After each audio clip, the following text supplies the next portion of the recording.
Hello साथियों, नमस्कार। आपने देखना शुरू कर दिया आपका अपना YouTube channel DS Mishra official और आपके अपने चैनल पर एक नए वीडियो के साथ आपका पुनः हार्दिक स्वागत है। और अभी का जो वीडियो संबंधित होगा वह संबंधित होगा बिहार सरकार शिक्षा विभाग के एक नए फरमान के ही संबंध में होगा।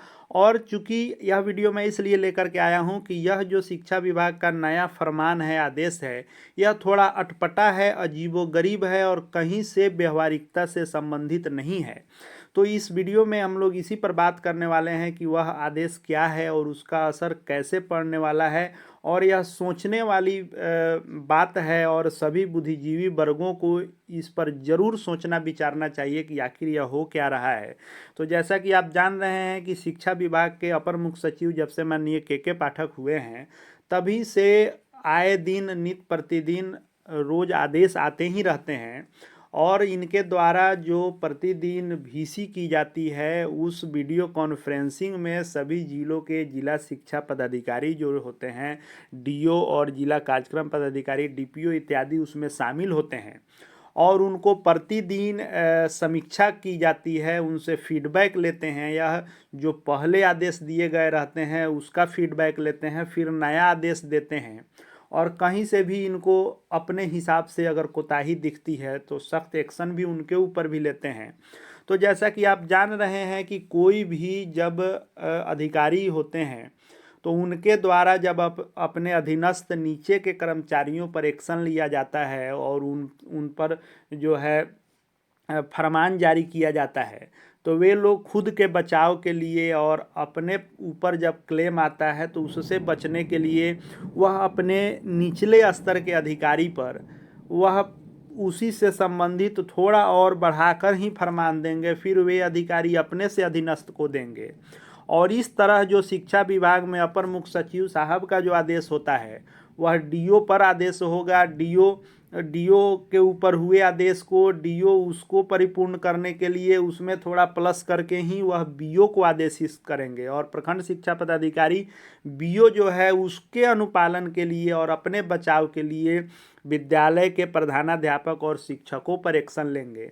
यह सिलसिलेवार ढंग से बना हुआ है, यह सीरियली होते आया है। तो इसी क्रम में अपर मुख्य सचिव के द्वारा जो डीओ इत्यादि को फटकार लगी होगी, तो उस फटकार के बाद उन्होंने अपनी फटकार का खींच जो है बीओ पर निकाला है। और प्रखंड शिक्षा पदाधिकारी पर जब निकालेंगे तो निश्चित रूप से वे अपनी खींच शिक्षकों और प्रधानाध्यापकों पर निकालेंगे। तो आज के वीडियो में हम लोग वही देखने वाले हैं कि क्या यह अजीबोगरीब थोड़ा अटपटा सा आदेश है और उस आदेश के क्या मायने हैं और उस पर सोचने विचारने की क्यों आवश्यकता है। तो वीडियो आपके लिए महत्वपूर्ण होने वाला है, वीडियो में अंत तक बने रहेंगे। और यदि अपने चैनल डीएस मिश्रा ऑफिशियल को अब तक आपने सब्सक्राइब नहीं किया है तो चैनल को सब्सक्राइब करके बेल आइकन को प्रेस कर लेंगे, ताकि आगे भी शिक्षा विभाग एवं शिक्षकों से संबंधित जो भी न्यूज आए वह आपको मिलते रहें।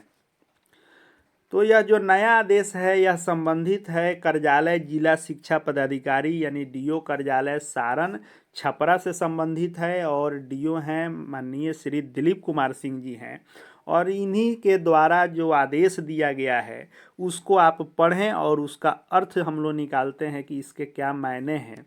तो जिला शिक्षा पदाधिकारी ने सभी बीओ को यानी प्रखंड शिक्षा पदाधिकारी को पत्र लिखा है, कुछ एक को छोड़कर, और उनसे स्पष्टीकरण मांगा है। और स्पष्टीकरण में क्या लिखा है उसको पढ़ें कि उपयुक्त विषयक अंकित करना है कि दिनांक 7 मई 2024 को आपके प्रखंडों में संतोषजनक विद्यालय निरीक्षण नहीं किया गया, साथ ही एक भी शिक्षक का वेतन कटौती भी नहीं किया गया, जिस पर अपर मुख्य सचिव शिक्षा विभाग बिहार पटना के द्वारा नाराजगी व्यक्त की गई और वेतन कटौती हेतु आदेशित किया गया है।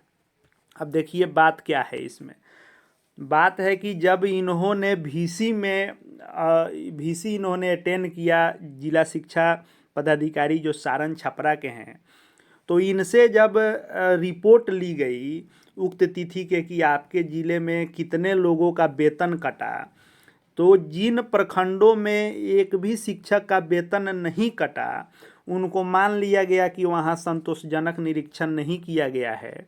इस बिंदु को विशेष कर आप पढ़ें कि एक भी शिक्षक का वेतन कटौती नहीं किया गया। और साथ ही साथ फिर इसको आप पढ़ें कि एक भी शिक्षक का वेतन कटौती नहीं किया गया, जिस पर अपर मुख्य सचिव शिक्षा विभाग पटना के द्वारा नाराजगी व्यक्त की गई। ये कौन सी बात हो गई? अगर मान लीजिए कि उन प्रखंडों में सभी शिक्षक समय से उपस्थित रहे होंगे, विद्यालय का संचालन सही से हो रहा होगा, जांच में किसी प्रकार की कमी नहीं मिली होगी, तो क्या जो प्रखंड शिक्षा पदाधिकारी हैं वह जबरदस्ती वेतन काटेंगे? यदि इनके द्वारा वेतन कटौती नहीं की गई है तो स्पष्टीकरण का मांग किया ही गया है, और साथ में इनके वेतन की कटौती की गई है और इनके 1 सप्ताह का वेतन काट लिया गया है। यानी बीओ ने, जिस प्रखंड के बीओ ने अपने ब्लॉक के एक भी शिक्षक का वेतन इस तिथि में नहीं काटा है, तो उनका 7 दिन का वेतन काट लिया गया है। अब स्वाभाविक है कि सोचिए, यदि एक प्रखंड शिक्षा पदाधिकारी का किसी शिक्षक के वेतन कटौती नहीं करने के कारण यदि 1 सप्ताह का वेतन काट लिया जाता है, तो निश्चित रूप से वह प्रखंड शिक्षा पदाधिकारी क्या करेंगे? वे निश्चित रूप से अगली बार से जब निरीक्षण में जाएंगे तो उनकी तो कोशिश यही होगी कि शिक्षकों का वेतन निश्चित रूप से हम काटें, क्योंकि जब यह तय किया जा रहा है कि संतोषजनक विद्यालय का निरीक्षण नहीं किया गया, इसका अर्थ है कि वेतन नहीं कटा। यानी वेतन नहीं कटने का मतलब वहाँ माना जा रहा है कि निरीक्षण सही से नहीं किया गया। वेतन कटेगा तो ही निरीक्षण सही माना जाएगा।